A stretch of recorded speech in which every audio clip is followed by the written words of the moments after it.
প্রেমিকের মনে হলো তার উদাত্ত প্রেমিকার কথা, এখন সেই দিনটা তার কেমন কাটবে।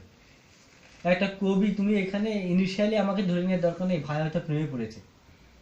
একটা কবির সেই বৈশিষ্ট্য থাকা উচিত যে সাধারণ মানুষের সমস্ত অনুভব উপলব্ধি করতে পারে, তা না হলে কবি হওয়া যায় না। কিন্তু আমি আমার একটা বিশেষ উক্তি সবসময় আমি বলি, একটা কবি হচ্ছে একটা শিশু, একটা যুবক এবং একটা বৃদ্ধের মিশেল। সে শিশুর শৈশবকে বুঝতে পারে, তরুণের তারুণ্য তার ভিতরে ধারণ করে এবং বৃদ্ধের বার্ধক্য তার ভিতরে ভর করে। যখন যা নিয়ে লিখবে সে সেইভাবে অনুভব করবে। ঠিক আছে? তো আমি সেটাই মনে করি যে একটা কবির সেরকম বৈশিষ্ট্য না হলে কবি হওয়া যায় না। ঠিক আছে? শুধু এক পেশে চিন্তা ভাবনা নিয়ে কবি হওয়া যায় না। তাদের জীবনের একটা নির্দিষ্ট অংশ তোমার কাছে অজানা থেকে যাচ্ছে। ঠিক আছে?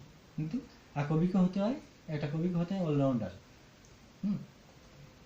শুধু ফুটবল বা ক্রিকেট মাঠে অলরাউন্ডার না, অলরাউন্ডার জীবনের মাঠে হওয়া সম্ভব। তো যাক, তোমার সান্নিধ্যে আমি বাঁচি। যে সারাদিন এটা প্রেমিক মনের প্রেমিকার সান্নিধ্য অনুভব হয়েছে বা স্বপ্নে দেখেছে, সারাদিনটা কেমন কাটবে। তুই বিশ্বাস করো, কল্পনা করো, হয়তো তুমি বিশ্বাস করতে পারবে না, কিন্তু বিশ্বাস করো দয়া করে। আমি সারা জীবন মনে করছি আমি যেন কাকে ভালোবাসি, কিন্তু কি আমি জানি না। আমি সবসময় যে ছোট যখন থেকে আমি যৌবন প্রাপ্ত তখনই মনে হয় যে আমি কাকে ভালোবাসি, কিন্তু কাকে ভালোবাসি আমি জানি না। ঠিক আছে? এই ভালোবাসার পিছনে আমি এখনো ছুটে বেড়াচ্ছি, কিন্তু কে সে বা কি জিনিস,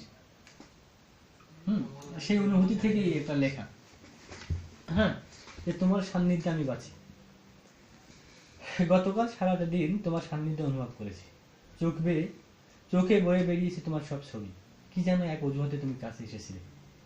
অনেকদিন পর যেন 1000 বছর তোমার দেখা পাইনি।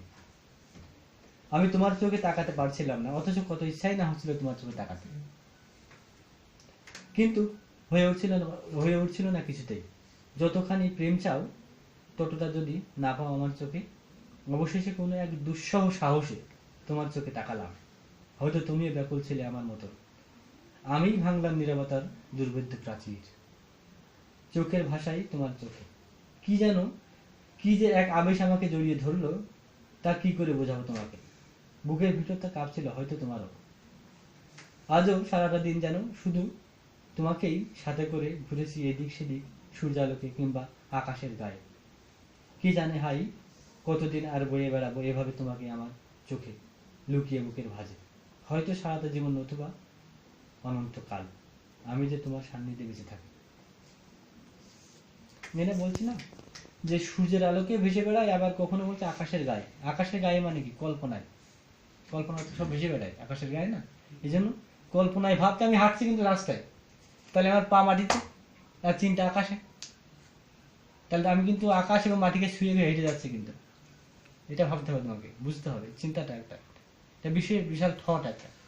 চিন্তা যখন তখন কিন্তু আমার মনটা ভিতরে উপরে, আর মাটিতে মানে আমার পা, আমি হাঁটছি বাস্তবতায়। বাস্তবতা এবং কল্পনা দুটো মিশে গিয়েছে আর কি।